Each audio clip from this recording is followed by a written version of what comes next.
Oi, amiguinhos, tudo bom? Professora Jess aqui. No vídeo de hoje eu vou corrigir com vocês a prova de matemática do IFMG 2024, né? Para quem vai começar a estudar lá em 2024. Vou pedir para vocês deixarem a opinião de vocês aqui. Vou falar um pouquinho da prova em geral, a parte de matemática. E eu vou corrigir também a prova de Física e Química, então você dá uma olhadinha aqui, né, que assim que eu tiver um tempinho aqui, nessa semana ainda, se Deus quiser, vou corrigir Física e Química, então fica ligadinho. Se você for um aluno aí do futuro, já dá uma olhada para você estudar de forma mais adequada para o IF nos próximos anos. Diga-se de passagem, então, se você está estudando para o IF 2025, 2026, e assim vai, dá uma olhada aqui na descrição, o link do meu curso Matemática para Colégios Técnicos. Prepare-se de forma adequada, com cabeça de concurseiro, né? Tira sua mentalidade de escola para fazer prova de concurso. Você não está lutando por nota, você está lutando por vaga. Qual que é a minha opinião sobre essa prova? Eu achei sim ela um pouquinho mais difícil do que os outros anos, algumas questões, tá? Porque eu tô vendo no grupo o pessoal, nossa, foi muito difícil, não sei o quê. Gente, uma prova que tem 15 questões, não é isso que tem aqui na prova do IF? Se tiver umas 4 mais difíceis e o resto for o mais do mesmo, a mesma história, o mesmo rolê de todo ano, você não pode reclamar, cara. Você está estudando um ano ou algum tempo, não sei, depende do tempo que você está estudando aí, mas se você for uma pessoa estrategista e estudar por prova antiga, não só do seu colégio, né? Porque a pessoa estuda para IF, pega só prova de IF. Eu fico assim, meu Deus, esses meninos nasceram, tem quantos anos essa pessoa? 14? Que inocência é essa, mano? Pegar a prova só do seu colégio, né? Mas, enfim, tirando esse fato, se você é uma pessoa que pegou prova antiga de outras escolas, você vai ver que isso aí todo santo dia cai, tá? Todo dia. Uma ou outra questão aqui que eu achei mais diferentinha foi essa do trapézio, a questão ali do critério de divisibilidade do 13, que era um raciocínio lógico bem interessante, aquela das vaquinhas ali do princípio da contagem, que tinha vácuo, porquinho e tudo e tal, talvez também. No mais, todas as questões, ó, já caiu. Isso aí, ó, você já viu em outros lugares, né? Nada de novo abaixo do sol. Então, assim, é o que eu sempre digo. Se você quer ser uma pessoa competitiva para fazer prova de colégio técnico, primeira coisa, para de olhar só para o seu, né? E segunda coisa, aprende a fazer a prova no tempo da prova. No dia que você tirar sua cabeça infantilizada de ficar reclamando de tempo de prova, porque você quer fazer a sua prova do concurso igual você faz na escola, a sua vida vai mudar. Beleza? Então, olha o meu curso aqui na descrição, né? Para você não ficar de saia justa na hora da prova. Na hora da prova não é hora de aprender a fazer prova, não. É hora de executar. Você aprende a fazer prova no decorrer do ano. Beleza? Então, let's bora para essa resolução finalmente. As balanças a seguir estão em perfeito equilíbrio e possuem diferentes minerais colocados sobre os seus pratos, cada uma identificado por uma letra. Qual das alternativas é a única que não contraria nenhuma das balanças em relação ao peso dos minerais? Então, olha só, essa questão é para testar a alternativa, né? Se o R for 9 e o T for 13, então aqui você teria 13 vezes 2, 26, 9 vezes 3, 27. Então, estaria errado, certo? Essa aqui, ó, o R é 10, então do lado de cá a gente tem 30, o T é 15, então aqui também tem 30. Então essas duas letras passaram. Como o T é 15, vamos ver que o S é 2, ó, 2, 4, 6, 8, e o Q é 7, 8 mais 7, 15. Então essa aqui também está equilibrada, a resposta aqui da letra B, ok? As outras, se você testar, você vai ver que não vai dar certo. Um determinado jogo com várias cartas com desenhos de animais é jogado com as seguintes regras em ordem. Primeiro, a banca sorteia e mostra 4 cartas ainda sem ordem definida. Segundo, cada jogador recebe outras 3 cartas e as coloca lado a lado em uma ordem que não poderá ser mudada. Terceiro, a banca pega as 4 cartas sorteadas no começo e coloca lado a lado de forma aleatória. Beleza? Vence o jogador que conseguir enxergar exatamente sua sequência da esquerda para a direita dentro da sequência da banca. Considere agora as cartas sorteadas pela banca em determinada partida, que ainda fora de ordem, né, conforme a figura 1. Então, aqui sorteou a vaca, o porco, a vaca e o cavalo. Nessa partida, certo jogador recebeu e organizou as 3 cartas da seguinte sequência, conforme na regra 2, né? Ele colocou o porco, a vaca e o cavalo. Note que, se, por exemplo, a sequência da banca fosse apresentada, o jogador ganharia partida, pois sua sequência aparece, né, dentro da sequência da banca. A banca, então, embaralha suas 4 cartas sorteadas e irá colocá-las em uma ordem aleatória. certo? Nesse momento, a probabilidade do jogador vencer a partida, conforme as regras, é de aproximadamente quantos por cento? Então, nós vamos pensar o seguinte, a banca, ela tem 4 cartas para colocar. Imagine que são 4 cartas diferentes, só num primeiro momento, tá? Nós vamos pensar assim, essa vaca aqui, ó, por exemplo, ela é uma vaca verde, ok? Essa daqui. Enfim, o trem não quer printar aqui, né, tá? Ela é uma vaca verde e a outra ali é uma vaca vermelha. Beleza? Então, eu teria 4 diferentes cartas para poder organizar aqui. Então, na primeira eu teria 4 opções para escolher, a segunda 3, porque eu já escolhi uma aqui, né? Aqui 2, aqui 1. Só que essas vacas são iguais. Ou seja, se eu coloco a verde aqui, certo? E a vermelha na terceira posição, por exemplo, e se eu troco, é o mesmo jogo, certo? Ou seja, se eu fizer essa contagem que eu fiz, 4, 3, 2, 1, eu estou contabilizando isso aqui o dobro de vezes.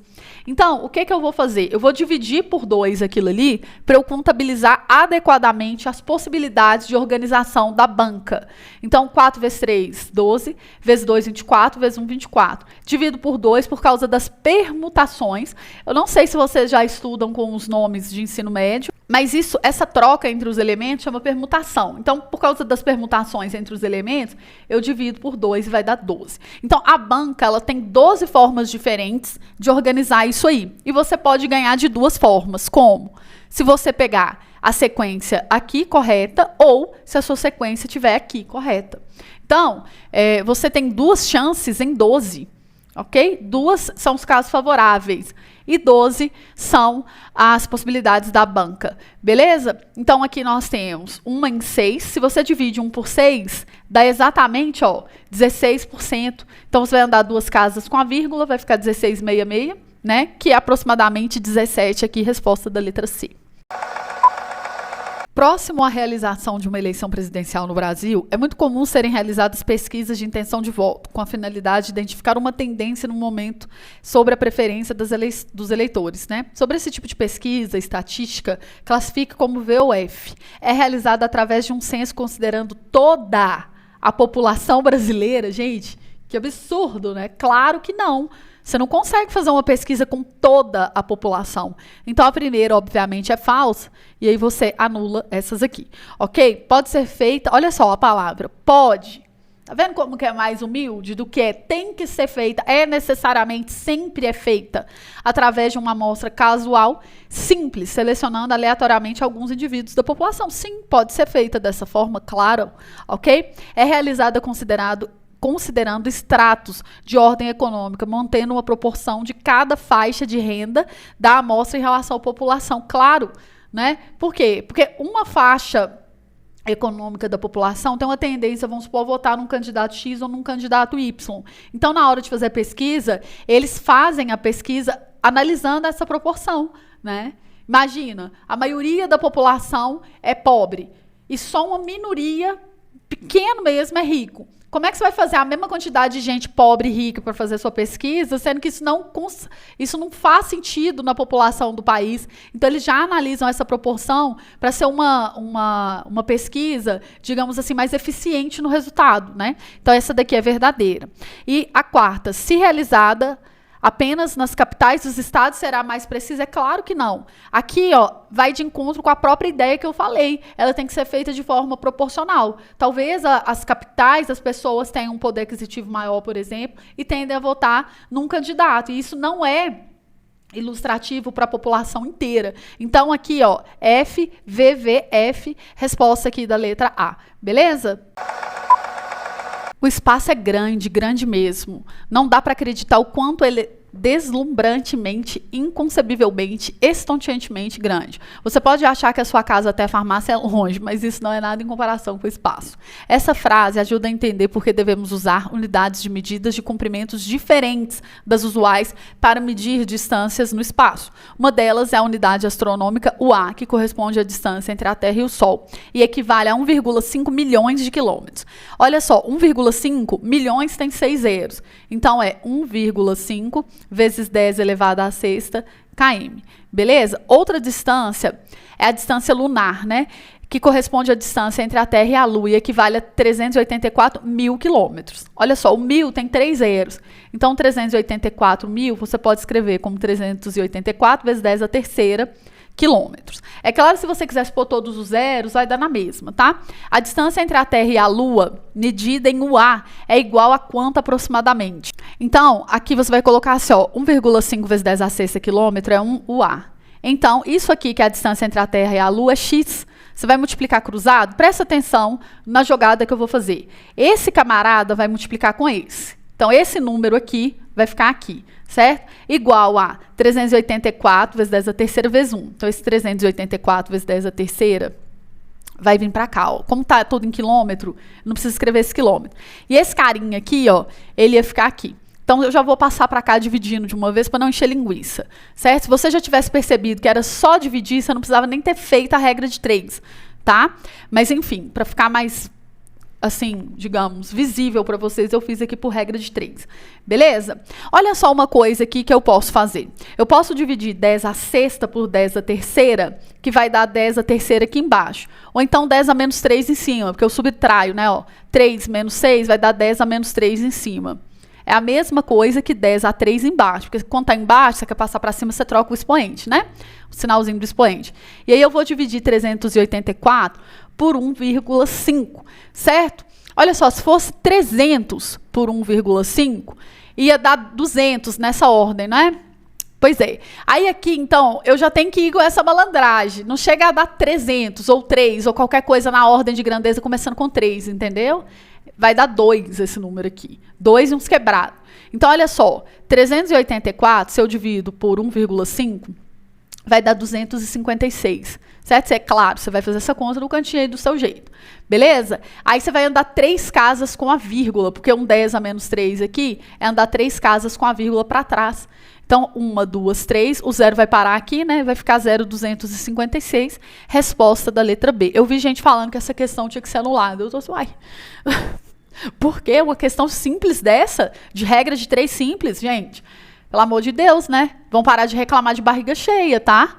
O termo em inglês cashback, que é uma tradução livre, significa dinheiro de volta, é um programa de recompensas que muitas empresas estão adotando, que consiste em reembolsar ao cliente parte do valor de uma compra. A intenção desses programas é estimular os clientes a comprarem mais, já que em alguns casos esses reembolsos necessariamente devem ser gastos na mesma loja ou empresa.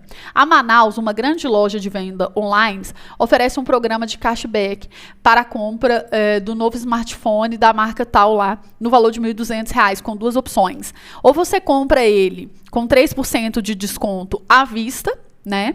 Ou você divide ele em 3 parcelas iguais, sendo uma entrada sem cashback e outras 2 parcelas com 5%, né? Então, assinale a alternativa que apresenta o maior valor correto de cashback dentre as opções de compra. Na opção 1 de compra, você vai ganhar 3% de desconto. Então, ó, 10% seria andar uma casa com a vírgula. 1% é 12. Então, 1% de 1.200 é 12. Vezes 3, 36. Então, você iria ganhar 36 de cashback. Não 360 e não 3,60. Beleza? A segunda é você dividir esse valor em parcelas iguais de R$ 400, certo? 400 e 400. E só isso aqui é à vista, né? Entrada. Nessas duas aqui, você recebe 5% de cashback. Então, vamos pensar o seguinte. 10% seria 40. Então, 5% é 20 daqui e 5% aqui 20. Ou seja, nesse caso, você ia ganhar R$ 40 de cashback. Ou seja, a opção 2 com R$ 40 de cashback, letra D. Questão 21. Em setembro e início de outubro desse ano de 2023, aconteceram as semanas de moda internacional. A temporada começou em Nova York, passando por Londres, Milão e terminando em Paris, com as marcas e estilistas dessas 4 capitais apresentando suas coleções de verão 2024. Além das tendências, vimos a retomada por maior simplicidade das apresentações de alta costura continuarem. Todos os desfiles ocorreram no período de 23 dias e 79 marcas e estilistas fizeram o evento. Considerando que os desfiles de Milão e Paris ocorreram em um total de 14 dias e 42 marcas e estilistas participaram do evento na cidade, qual foi a média aproximada de desfiles diários em Paris e Milão? Gente, quando eu li essa questão, eu pensei, uai, será que é só isso mesmo? Mas é, né? Só dividir 42 por 14, que vai ser a média ali por dia. Você pega o total de marcas e divide por 14 dias, certo? Porque você pressupõe que cada marca fez um desfile, né? Durante 14 dias, então dá 3 por dia. É só isso mesmo. Eu fiquei assim, uai, ó, essa questão aí é para ninguém zerar a prova, tá? Outra bem tranquila. As concessionárias de energia calculam o consumo das residências mensalmente, efetuando a diferença entre a leitura do mês atual e do mês anterior. Cada cidade é regida por concessionárias diferentes e o período de leitura pode variar entre 27 a 33 dias. Essas informações podem ser lidas na conta de energia elétrica. Digamos que a tarifa definida em determinado estado seja de 50 centavos por consumo de quilowatt-hora em uma residência. Ponto final. Em uma residência desse estado, a leitura do mês atual foi isso aqui, 58.921 quilowatts. E a do mês anterior foi 58.601. Então, para a gente saber, né, o que foi consumido nesse mês, é só subtrair aqui. E foi considerado um período de leitura de 27 dias. Essa informação ela é meio irrelevante, tá? Eu já tinha lido a questão, fiquei assim, ai, que trem, né? Daí. E o Kiko? O consumo e o valor a ser pago são respectivamente. Então, primeiramente, o consumo é em quilowatt-hora. Então, eu vou subtrair aqui e ver quanto que vai dar, né? Então, aqui, ó, 1 menos 1, 0. Aqui, 2. Aqui, 3, 0, 0. Aqui, como já está em quilowatt-hora aqui também, então é 320 quilowatt-hora. Gente, eu fiquei assim, uai, igual a outra, né? Eu tô assim, o que é isso aqui, gente? E aí eu vou multiplicar por 50 centavos. 50 centavos, gente, é 1 sobre 2 reais, não é? É a mesma coisa que você multiplicar por 0,5 ou dividir por 2. Então, 320 dividido por 2, 160 reais aqui, ó. Resposta da letra B. Beleza? Multiplicar por 0,5 é a mesma coisa que multiplicar por meio ou dividir por 2. Tranquilo? Porque 50 centavos é meio real. Tranquilo aí? Letra A, né? Para fazer a continha mais fácil. Na figura a seguir, temos o segmento AB, mede 6 centímetros. A área do retângulo ABCD é 33. Sabendo que N é o ponto médio do segmento DC. Como ele falou que isso é um retângulo, né? Então, aqui a gente sabe que é ângulo reto. Aqui vale o mesmo tanto. Isso aqui vale o mesmo tanto que aqui. Beleza? Segmento DC e que o ponto M é o ponto médio do segmento AD. O comprimento em centímetros de AM é quanto? Bem, a área do retângulo é 33. Então, se você multiplica 6 vezes x aqui, ó, 6x é igual a 33. Só passar o 6 dividindo, né? X é 33 dividido por 6. Simplifica por 3 primeiro, ó. Fica 11 em cima e 2 embaixo. R$11 para duas pessoas, 5,50 para cada. Então, isso aqui mede 5,5. Como aqui é o ponto médio, vai dividir 5,50 por 2. Pensa em grana. Se for R$5, não era 2,50? Mais 50 centavos aqui dividido por 2 é 25 centavos para cada, ó. 2,75, resposta da letra A. Dá para chorar por causa dessa prova, gente? Pelo amor de Deus, hein? Uma das marcas registradas da Praça 7, situada no centro de Belo Horizonte, é um monumento conhecido como Pirulito, que foi esculpido por ideia do então presidente do estado, Raul Soares. O obelisco tem 13,57 metros de altura total e é feito de granito, que tem o formato de agulha com 7 metros de altura, apoiado em um pedestal. Olha só, tá vendo que isso aqui, essa informação, ela é desnecessária no texto.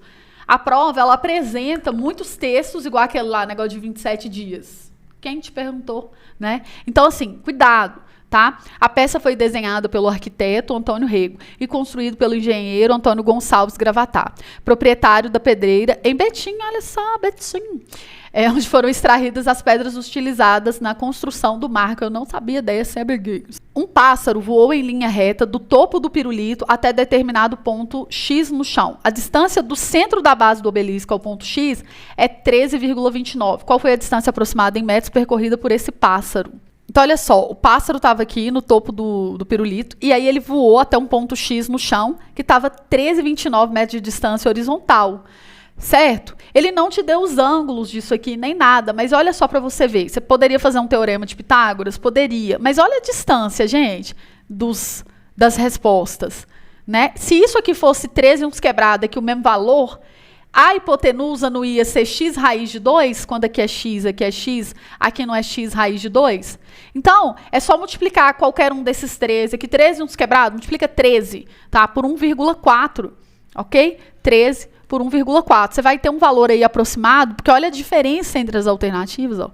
13 vezes 1,4, certo? 18 uns quebrados, 19. Se você fizer TEL de pitch aqui, é claro que você vai achar o resultado? Vai, mas tipo assim, não tem um pingo de necessidade de você fazer conta, ó, elevando ao quadrado números com 4 dígitos, né? Aqui, porque isso aqui vai dar conta de 4 dígitos. Depois tirar a raiz quadrada de um número grosseiro. Se você tivesse feito essa aproximação por um triângulo retângulo mais ou menos isósceles, você ia ver que era só multiplicar por 1,4 para fazer uma aproximação aí, ok?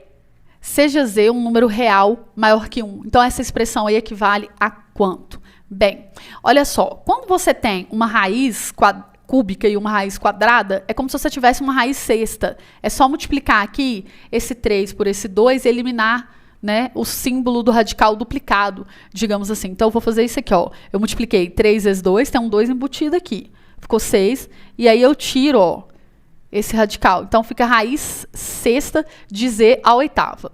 Aí, o que eu faço? Eu vou passar esse camarada lá para dentro, para ele juntar com esse cara aqui. Só que observe uma coisa, se ele está Z à oitava fora desse radical, é porque lá dentro ele era Z à oitava vezes 6. Ou seja, ele era Z a 48. Por que 48? Por causa do seguinte, ó, imagina esse fato aqui, certo? Que aqui ele está elevado a 48. Se você quiser tirar ele, você não simplifica o 48 com 6 e ele viria 6 Z a oitava aqui para fora? Então, se você quiser entrar com ele, você faz o caminho inverso. Então, aqui fica Z a 48. Você vai somar 48 mais 8, e aí vai ficar o quê, amigos? Vai ficar 56. Então, olha só, porque você está multiplicando potências de mesma base. Então, aqui vai virar um Z a 56. Não é isso? Eu falei 56 ou 46? Enfim, 56, né?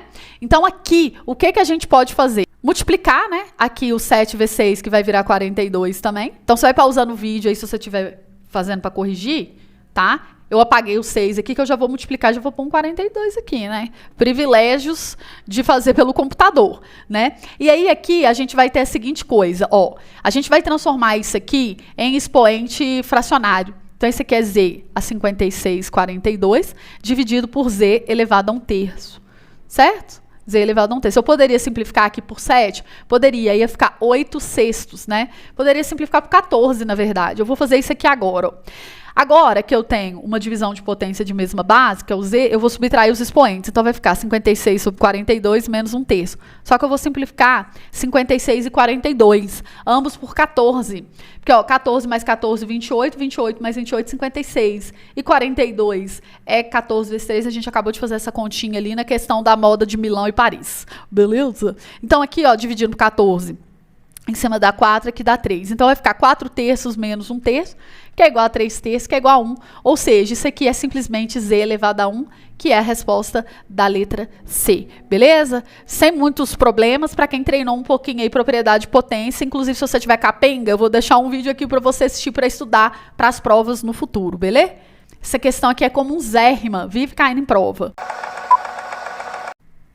Um professor de matemática do IFMG pediu que Antônio, o seu monitor bolsista, resolvesse 2 sistemas lineares. Porém, Ana apagou parte dos sistemas conforme ilustração na lousa a seguir, certo? Então, ela apagou aqui, ó, digamos assim, o valor que estava aqui do lado direito da igualdade, e aqui também ela foi e apagou algumas coisas. Essa atitude de Ana dificultou para Antônio a resolução dos 2 sistemas, mas ele lembrou de uma informação dada pelo professor, que os segundos membros apagados das equações, então o membro daqui, o segundo membro aqui e aqui, tá? Eram iguais e constantes, né? Eram constantes iguais entre si. Então, nós podemos chamar isso aqui de A e A, beleza? Então, vou pegar uma letra vermelha aqui, A, e aqui A. Ok, e os sistemas eram equivalentes, ou seja, eles apresentavam a mesma solução. Dessa forma, os membros constantes, quer dizer, o A, né, aqui, eram iguais a quanto? Eu vou fazer o seguinte, eu vou isolar o y nessa equação. Se eu mando ele para cá, ele fica positivo, e o a para cá vem negativo. Então, y é igual a 2x menos a. Aí eu substituo ele na equação de baixo, ok? Pode fazer de outras formas, tá, gente? Esse tipo de exercício, ele tem 1 milhão de formas de resolver. Eu vou tirar esse y daqui, ok? Que é a equação de baixo, e vou encaixar o que ele é ali, que é 2x menos a, beleza? Então, vai ficar assim, ó, 2x daqui menos esse x é x, ok? Aí eu mando esse a para cá, ok? Vai ficar assim, ó, menos 3 mais a. Aí eu jogo isso aqui nessa terceira equação aqui, beleza? Então, olha só, peguei a equação lá, só dei um Ctrl+C, Ctrl+V nela aqui. Vou tirar esse x dela daqui e colocar o que o x representa no lugar, beleza? Então, aí aqui, ó, esse A, se ele passar para lá, ele vai cortar, tá vendo? Ó, porque ele vai negativo, então o A cortou. O 3 vai passar para lá positivo, eu vou multiplicar os dois lados por -1, aqui vai ficar mais, aqui vai ficar menos, e o 3 vai vir dividindo, vai dar -1. Então, o valor de y é -1. Se o y é -1 e eu jogo ele aqui, vai ficar assim, ó, menos x menos 1 é igual a -3, manda ele para cá somando, ele vai somar com o -3, ó, ele vai ser um pagamento, -3 mais 1 vai dar -2. Aqui vai ficar menos x, multiplica os dois lados por -1, então o valor de x é igual a 2, certo? E aí, por fim, a gente descobre o valor de A, pegando aqui nessa primeira equação que a gente tinha isolado, então y é -1, 2 vezes 2 aqui é 4, né, porque o x é igual a 2, menos A. Esse 4 vai passar para cá subtraindo. Então, você está devendo 1 e está devendo 4, então você vai ficar devendo 5. Menos A, multiplica os dois lados por -1, então A igual a 5. Ou seja, esse termo aí que ele chama de constante, né, do lado, no segundo membro, ele é a resposta da letra D, 5. Questão 27. A equação y é igual a x é comumente denominada equação reduzida da reta. A preferência por esse formato se dá pelo fato de evidenciar o coeficiente angular A, importante elemento por caracterizar a inclinação da reta, ou seja, a taxa de variação das grandezas envolvidas em um problema de modelagem. Ela também evidencia o ponto em que a reta intersecta o eixo y, definido pelas coordenadas 0b, né? No plano cartesiano. Através da equação reduzida da reta, é possível encontrar também o ponto de interseção da reta com o eixo x, cuja abscissa é igual a x menos b sobre a. Excuse me, ele não precisava ter falado nada disso aqui, beleza? Tudo aquilo ali é tipo assim, é uma definição matemática de uma coisa que você fala assim, eu não entendi nada, mas você sabe, beleza? Sejam duas retas R e S contidas no plano cartesiano. A reta R é a reta dada por essa equação, certo? Que intercepta o eixo x no ponto A e o eixo y no ponto B. Essa reta aqui, como é que ela faz lá no eixo x e y? Primeiro, ela intercepta o eixo y no ponto 2, porque é o B da reta. E aqui, igualando ela a 0, você ia achar a raiz. Então, você passa o 2 para cá, ele vem negativo, aí vai ficar aqui 2/5 de x. Preste muita atenção, 5 está dividindo, vai multiplicando, e o 2 está multiplicando, vem dividindo. Então, esse aqui é menos 2 vezes 5 dividido por 2. Certo? Corta, corta, vai dar menos 5. Então, o valor de x é menos 5, é a raiz. Então, esse aqui é o ponto que ela intercepta o eixo x, né? Que seria o A. Aqui é o A e aqui é o B. Vou apagar. E essa reta seria mais ou menos isso aqui, beleza? Aí agora a gente tem uma outra reta que intercepta o eixo x no ponto C e o y no D. Então, a mesma coisa, tá? Ela intercepta o eixo y lá em menos 4. Então, deixa eu pegar o vermelhinho aqui, ó. Menos 4. Beleza? E aí, se eu igualo a 0, esquece essa parte, passo o 4 para cá, ele vem positivo. Aqui vai ficar 4/7 de x. Ó, posso já cortar esse 4 aqui, que fica 1, e o 7 multiplicando? X é igual a 7, tá? Ai, professora, não sei o quê, não faça assim. Não tem problema não, jovem. Passa o 7 multiplicando e o 4 dividindo. Ó. Vai ficar 4 vezes 7 dividido por 4. Vai cortar o 4, vai ficar 7. Então, no eixo x, né, que é a raiz, aqui é no 7. Beleza? Ligando então os pontos A, B, C e D, obtemos um quadrilátero. E ele quer saber simplesmente qual que é a área desse quadrilátero aí, né? Tranquilo, é só a gente calcular a área desses triângulos retângulos, porque aqui, ó, esse ângulo claro é reto. Então, aqui você tem 2 de altura por 7, 2 é 7, 14, dividido por 2, 7. Lembrando, BH sobre 2. Não vou encher linguiça. Não, ó. Nem pira esse assunto de encher linguiça aqui. 5 vezes 2, 10, dividido por 2, 5. Aqui eu tenho 5. Aqui 4. 5 vezes 4, 20, dividido por 2, 10. Aqui eu tenho 4. Aqui eu tenho 7. 7 vezes 4, 28 por 2, 14. Então, você vai somar 14 mais 10, 28. 28 mais 7.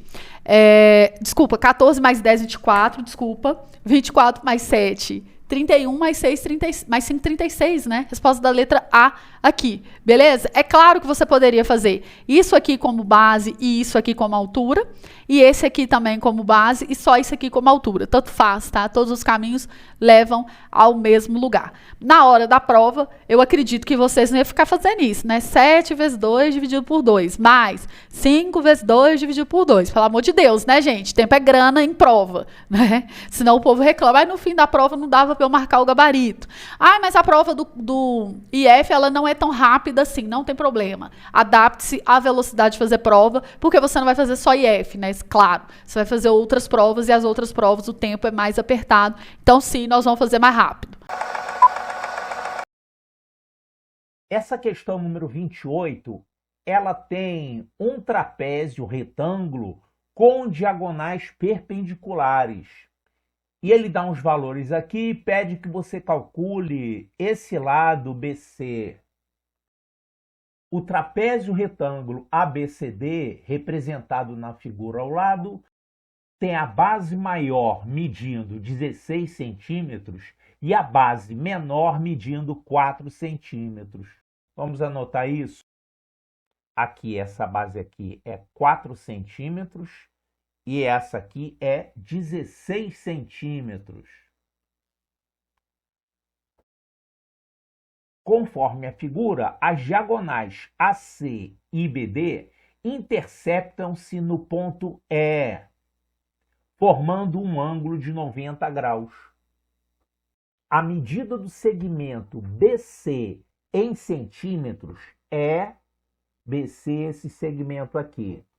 Olha só, essa questão aqui dá vontade de utilizar semelhança aqui, porque tem um monte de triângulos semelhantes, né?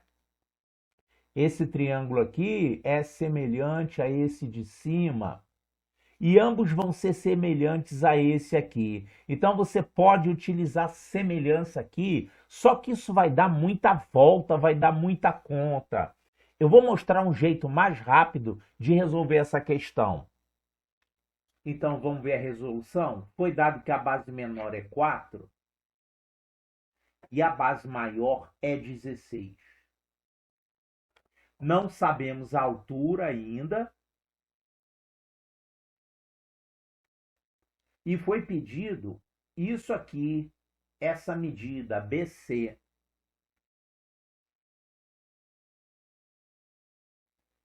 Então, vamos ao cálculo. O jeito rápido de resolver essa questão é formando um triângulo retângulo aqui embaixo. A gente vai traçar aqui por D uma paralela a essa diagonal. Assim.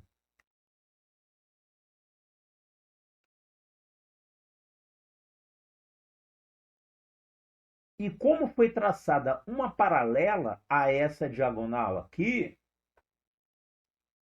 esse ângulo reto vai se repetir aqui também. Então, por isso que esse triângulo é retângulo. E a gente conhece vários elementos desse triângulo retângulo. Já que isso aqui formado é um paralelogramo, essa base menor 4, ela vai aparecer aqui embaixo, medindo 4. Só que aqui não vai ser base, vai ser uma projeção do triângulo retângulo. No triângulo retângulo, nós temos dois elementos importantes, que são as projeções dos catetos sobre a hipotenusa, que normalmente são chamados de M e N. Então, aqui temos a projeção M, que é a projeção desse cateto aqui sobre a hipotenusa, e a projeção desse outro cateto sobre a hipotenusa, vamos chamar de N.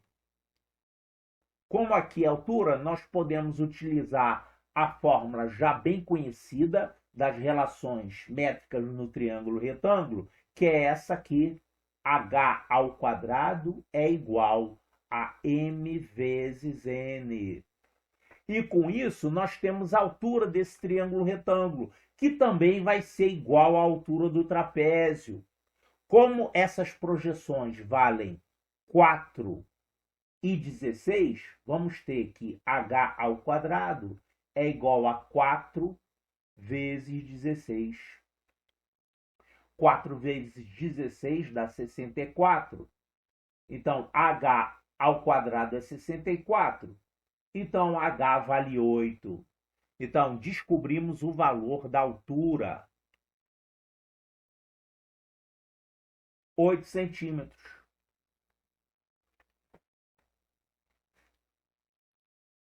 Agora, sabendo a altura, nós podemos calcular essa medida aqui pelo Teorema de Pitágoras. E vamos agora formar esse triângulo retângulo aqui, ó, baixando uma perpendicular do ponto C. Então, olha só, o problema quer que você calcule essa medida desse segmento BC. Aqui nesse triângulo retângulo, nós temos esse cateto valendo 8, que é a altura que a gente acabou de calcular, 8. Esse outro cateto aqui, observe que é a base maior do trapézio abatendo esse pedacinho que é igual à base menor. Então, esse pedaço aqui vale 16 menos 4, que dá 12. Agora a gente calcula o BC pelo Teorema de Pitágoras. Vamos ficar com BC ao quadrado é igual a 8 ao quadrado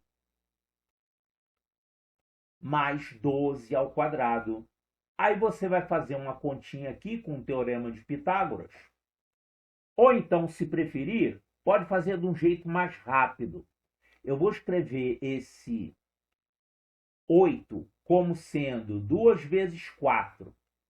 Esse 12, vou escrever como 3 vezes 4. E aí a gente raciocina com um triângulo retângulo menor com catetos 2 e 3. Um triangulinho michuruca. 2 e 3. E aí a gente vai achar essa hipotenusa e multiplicar por 4, porque aqui é 2 vezes 4 e 3 vezes 4. Então, olha aqui, 2 ao quadrado mais 3 ao quadrado vai ficar 4 mais 9, que dá 13. Isso é o quadrado dessa hipotenusa aqui. Então, essa hipotenusa vale raiz de 13. Mas aí a gente tem que colocar vezes 4. Então, essa medida procurada vai ser 4 vezes raiz de 13. E onde é que tem isso? 4 raiz de 13? Olha aqui, 4 raiz de 13. Resposta correta. Letra B.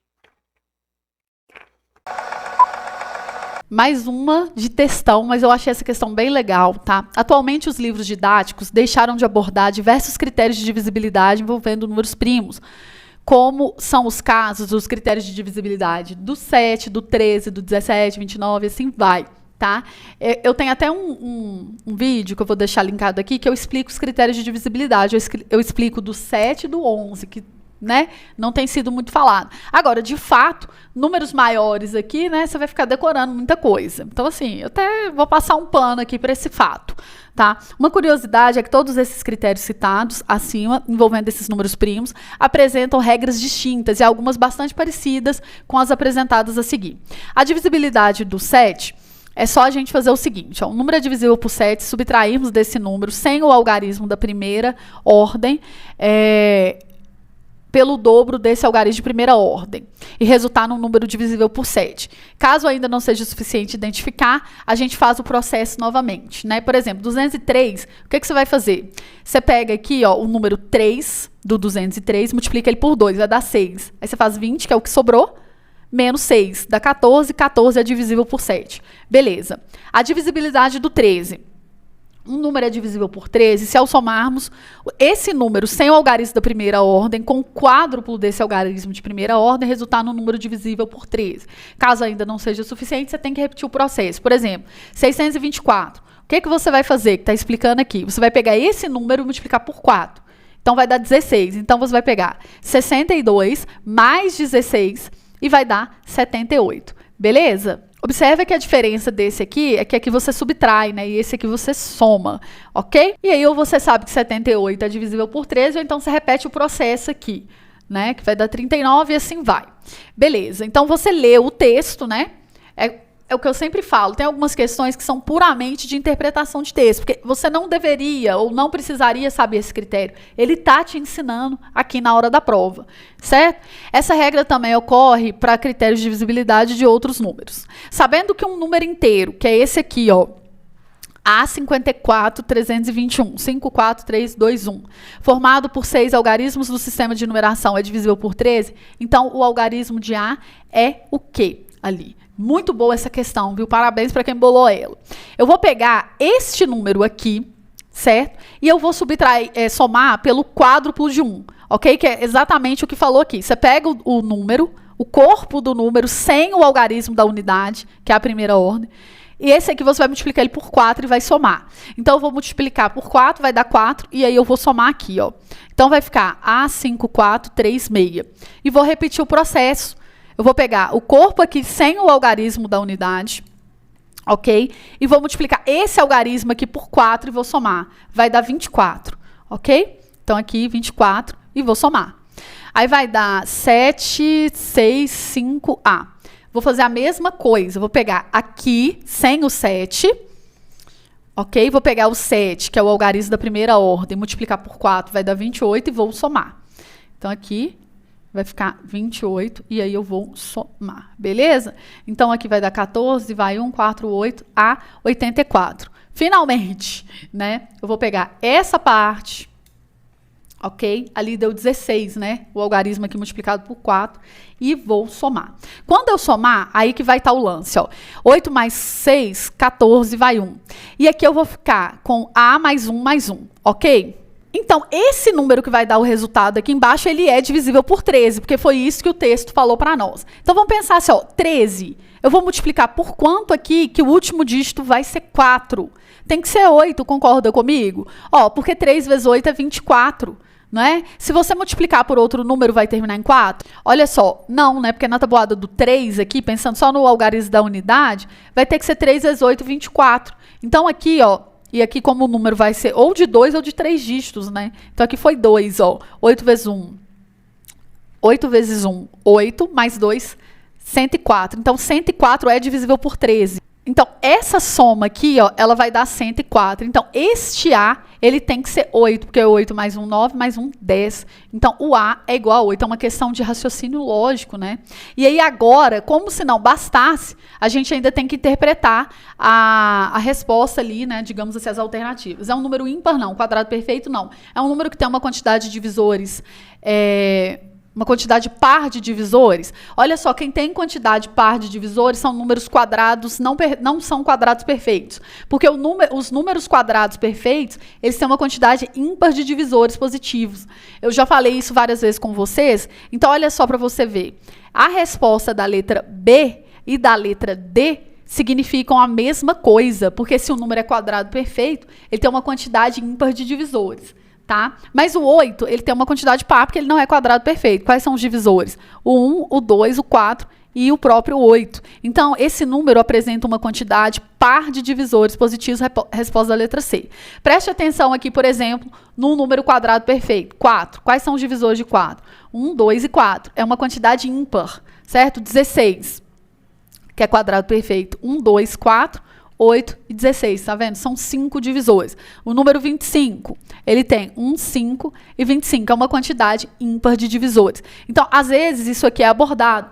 Então, eu achei legal falar sobre isso por causa da letra B e da letra D serem duas respostas iguais. Então, aquele aluno que estava ligado nessa propriedade, se ele lembrasse que um número quadrado perfeito tem uma quantidade ímpar de divisores, ele ia falar assim, uai, mas se o número é quadrado perfeito, então ele tem uma quantidade ímpar de divisores. Como só existe uma resposta correta, as duas estão erradas, ok? Certo? Então, aqui as duas estariam erradas. E aí ele ia chutar, pelo menos, na A ou na C, se ele não conseguisse desenvolver todo esse cálculo. Mas, assim, essa propriedade em si, eu vivo falando dela, mas ela é um pouco lado B da matemática, né? Assim, não é todo mundo que vai ficar lembrando dessas coisinhas miúdas, né? Ok? Então, resposta da letra C, achei top essa questão, foi a que eu mais gostei da prova. Última questão, então, da parte de matemática, foi uma questão relativamente parecida com o que caiu esse ano no Colune, né? Depois você dá uma olhadinha na prova do Colune 2024 também. O conjunto dos números racionais é infinito, porém enumerável. Todos os números racionais podem ser representados por uma fração P sobre Q, sendo P um número inteiro, né? E Q um número inteiro não nulo. Quer dizer, tem que ser número inteiro, não vale ser número quebrado. Correto? Dessa forma, é sempre possível determinar a quantidade de frações compreendida entre duas frações que apresentam um denominador específico. A quantidade de frações compreendidas entre 5/13 e 4/7, cujo denominador é 91, é um número...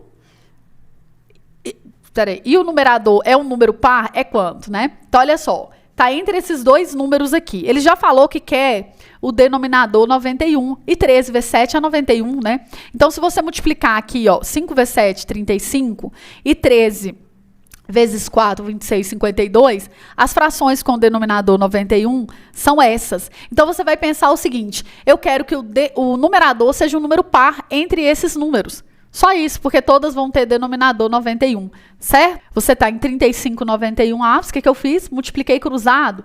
Por quê? Ele falou que 91 seria o denominador da fração. E 13 vezes 7 é 91. Então, se você quiser saber 91 dividido por 13 é 7. Então, 7 vezes 5, 35. Certo? 91 por 7, 13. 13 vezes 4, 52. Então, nós vamos pegar só os números pares nesse intervalo. Então, o primeiro número par, 36, 38, 40, 42, 44, 46, 48 e o 50. Eu não vou pegar o 52 porque ele falou entre. Tá vendo aqui? Então, vai ser 1, 2, 3, 4, 5, 6, 7, 8. Resposta aqui da letra D. Amiguinhos, se vocês gostaram, deixa um like aqui pra mim e se inscreva, porque eu vou fazer a de Física e Química para vocês poderem assistir também, beleza? Um abraço e até a próxima.